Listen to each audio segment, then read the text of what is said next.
Hello दर्शक बंधु good morning जय जगन्नाथ। आज अनुचिंता वीडियो को आपण मानक समस्त को स्वागत। तो चलतु वीडियोटी को डेरी न करी स्टार्ट करवा। नंबर 1 प्लास्टिक जिनिस स्टील जिनिस और झाड़ू केबे काहाकू दान दियंतु नाही। नंबर 2 दीपर मुह उत्तर किंबा पूर्व को रहिले मंगल होइथाई। नंबर 3 बाहर को जीवा समय रे झिटिपिटी जदि आगरे पड़े किंबा छिंक आसिले ताहा शुभ होइथाई। नंबर 4 झिटिपिटी डाहाण कांधरे पड़िले शुभ होइथाई एवं बाम कांधरे पड़िले अशुभ होइथाई। नंबर 5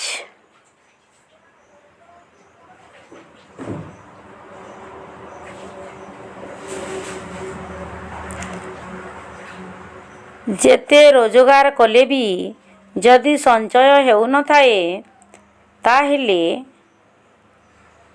मने रखंतु पानी रे कला राशि पकाई गाधांतु।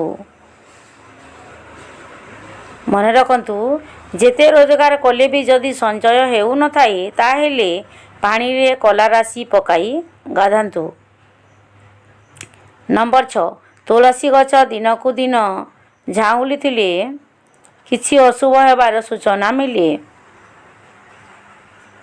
नंबर 7 शनिवार दिन छोटा व्यक्ति एवं रविवार दिन अंध व्यक्ति को दान कले बहुत मंगल होइथाए। नंबर 8 धान मांडिया सोरिष और कला राशि कपड़ारे बांधी सबु घरे रखिले धन कमे नाही। मने रखंतु धान मुग गहम मांडिया सोरिष और कला राशि कपड़ारे बांधी सबु घरे रखिले धन कमे नाही।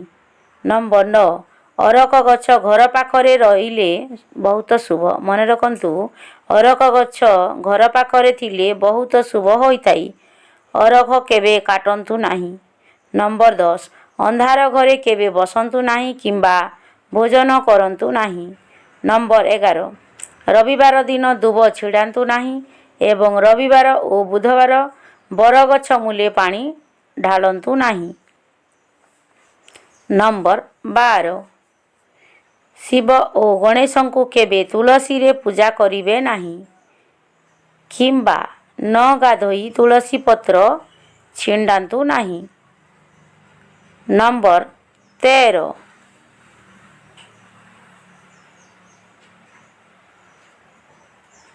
घरे जदि पितृपुरुषंक फोटो लगाउछंती तेबे उत्तर दिगरे लगांतु। नंबर 14 प्रत्येक दिन गाजर खाइले वार्धक्य शीघ्र आसे नाही। मने रखंतु प्रत्येक दिन गाजर खाइले वार्धक्य शीघ्र आसे नाही।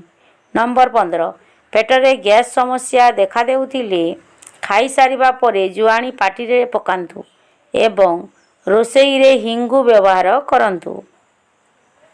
नंबर 16 घरे सुख शांति और समृद्धि वृद्धि करिबा पई हेले सकालु भक्ति गीत किंबा भजन किछि समय बजाइबा उचित। नंबर 17 घरे झाड़ू को केबे ठिया करी रखंतु नाही एवं झाड़ू रे केबे गोड़ मारंतु नाही। एहा द्वारा अशांति सृष्टि होइथाई। नंबर 18 वास्तुविद्या अनुसार सोइबा घरे केबे आईना रखंतु नाही। जदि रखिबाकू पड़ी थाए मने रखंतु वास्तुविद्या अनुसार सोइबा घरे केबे आईना रखंतु नाही। जदि रखिबाकू पड़ू थाए तेबे कपड़ा घोड़ाई रखिबा उचित। नंबर 19 घरर सोइबा खट उपरे केबे बसिकी खांतु नाही। एहा द्वारा खराब स्वप्न आसी थाए एवं दरिद्रता वृद्धि हुए। नंबर 20 घरर मुख्य द्वार सम्मुखरे केबे भी जोता चपल एठी सेठी पकांतु नाही कि ओलटा पकांतु नाही।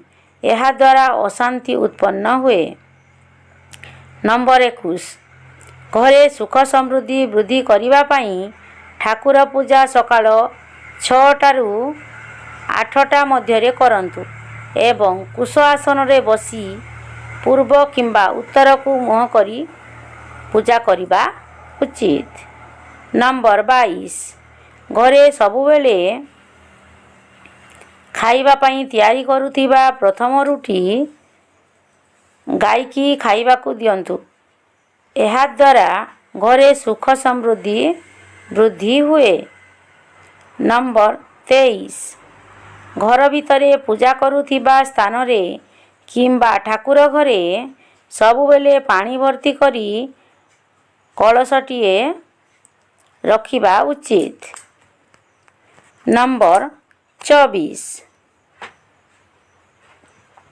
ଘରେ ସବୁବେଳେ ସୁଖ ଶାନ୍ତିର ବାତାବରଣରେ ରହିବା ପାଇଁ ହେଲେ ମୁଖ୍ୟ ଦ୍ୱାରର ଡାହାଣ ପାଖରେ ସ୍ୱସ୍ତିକ ଚିହ୍ନଟିଏ ଆଙ୍କିବା ଉଚିତ। ମନେ ରଖନ୍ତୁ, ଘରେ ସବୁବେଳେ ସୁଖ ଶାନ୍ତିର ବାତାବରଣରେ ରହିବା ପାଇଁ ହେଲେ ଘରର ମୁଖ୍ୟ ଦ୍ୱାରର ଡାହାଣ ପାଖରେ ସ୍ୱସ୍ତିକ ଚିହ୍ନଟି ଆଙ୍କିବା ଉଚିତ। ନମ୍ବର 25 ଘରେ ଯଦି ଔଷଧ ରଖୁଥାନ୍ତି ତେବେ ଉତ୍ତର ପୂର୍ବ କୋଣରେ ରଖିବା ଉଚିତ। ଏହାଦ୍ୱାରା ଔଷଧର ପ୍ରଭାବ ଭଲ ରହିଥାଏ।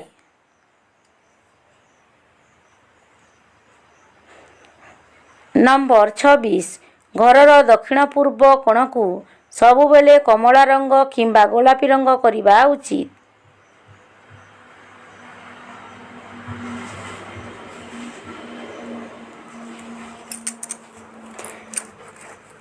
ଏହାଦ୍ୱାରା ବ୍ୟର୍ଥ ଖର୍ଚ୍ଚ କମ୍ ହୁଏ। ନମ୍ବର 27 ଘରେ କେବେ ବି ବୁଢ଼ିଆଣୀ ବସା ହେବାକୁ ଦିଅନ୍ତୁ ନାହିଁ କିମ୍ବା ଧୂଳି ହେବାକୁ ଦିଅନ୍ତୁ ନାହିଁ। ଏହାଦ୍ୱାରା ଅଶାନ୍ତି ବୃଦ୍ଧି ହୋଇଥାଏ। ନମ୍ବର 28 ଘରେ କେବେ ବି ଶୁଖିଯାଇଥିବା ଗଛ ରଖିବା ଉଚିତ ନୁହେଁ ଏବଂ ଲଗାଯାଇଥିବା ଗଛରେ ସବୁଦିନ ପାଣି ଦେବା ଉଚିତ। ନମ୍ବର 29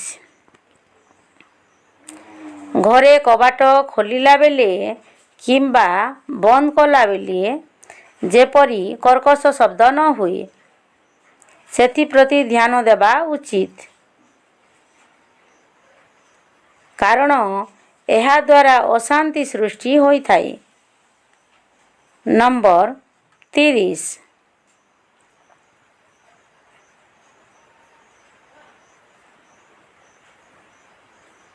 ଶନିବାର ଦିନ ଖଣ୍ଡିଏ କପଡ଼ାରେ କିଛି ଗୁଡ଼, ମୁଠାଏ ଗହମ, ମୁଠାଏ ଲୁଣ ସହିତ 2ଟି ଲେଖାଏଁ ଚାନ୍ଦି ଏବଂ ତମ୍ବା ପଇସା ବାନ୍ଧି ଘରର କୌଣସି ମନେ ରଖନ୍ତୁ, ଶନିବାର ଦିନ ଖଣ୍ଡିଏ କପଡ଼ାରେ କିଛି ଗୁଡ଼, ମୁଠାଏ ଗହମ, ମୁଠାଏ ଲୁଣ ସହିତ 2ଟି ଲେଖାଏଁ ଚାନ୍ଦି ଏବଂ ତମ୍ବା ପଇସା ବାନ୍ଧି ଘରର କୌଣସି କୋଣରେ ରଖିବା ଦ୍ୱାରା ଘରେ କେବେ ବି କଳି ଝଗଡ଼ା ହୋଇନଥାଏ। ମନେ ରଖନ୍ତୁ, ଏହି ଉପାୟ କଲେ ଘରେ କେବେ ବି କଳି ଝଗଡ଼ା ହୋଇନଥାଏ। ଆଜିର ଏ ମୋଟିଭେସନ୍ ଭିଡ଼ିଓଟି ଆପଣମାନଙ୍କୁ କେମିତି ଲାଗିଲା ଆପଣମାନଙ୍କ ମତାମତ କମେଣ୍ଟ ବକ୍ସରେ ଜଣାଇବେ। ଆଶା କରୁଛି ଆଜିର ଭିଡ଼ିଓଟି ଆପଣମାନଙ୍କୁ ଭଲ ଲାଗିଥିବ ଆଉ ଭିଡ଼ିଓରୁ କିଛି ଜାଣିବାକୁ ପାଇଥିବେ। ତାହେଲେ ଆମ ଚ୍ୟାନେଲଟିକୁ ସବସ୍କ୍ରାଇବ୍ କରିଦିଅନ୍ତୁ। ପାଖରେ ଥିବା ବେଲ୍ ଆଇକନ୍କୁ କ୍ଲିକ୍ କରି ଅଲ୍କୁ ସିଲେକ୍ଟ କରିଦିଅନ୍ତୁ। ଆଉ ଭିଡ଼ିଓଟିକୁ ଅଧିକ ମାତ୍ରାରେ ସେୟାର କରନ୍ତୁ, ଲାଇକ୍ କରନ୍ତୁ। ଆଉ ଯେଉଁମାନେ ଆଗରୁ ଚ୍ୟାନେଲଟିକୁ ସବସ୍କ୍ରାଇବ୍ କରିକି ରଖିଛନ୍ତି ଆପଣମାନଙ୍କୁ ବହୁତ ବହୁତ ଧନ୍ୟବାଦ। ରହିଲି, ଜୟ ଜଗନ୍ନାଥ। ଭିଡ଼ିଓଟିକୁ ଶେଷ ପର୍ଯ୍ୟନ୍ତ ଦେଖିଥିବାରୁ ଆପଣମାନଙ୍କୁ ଧନ୍ୟବାଦ। ଆପଣମାନଙ୍କ ଦିନଟି ମଙ୍ଗଳମୟ ହେଉ। Thanks for watching.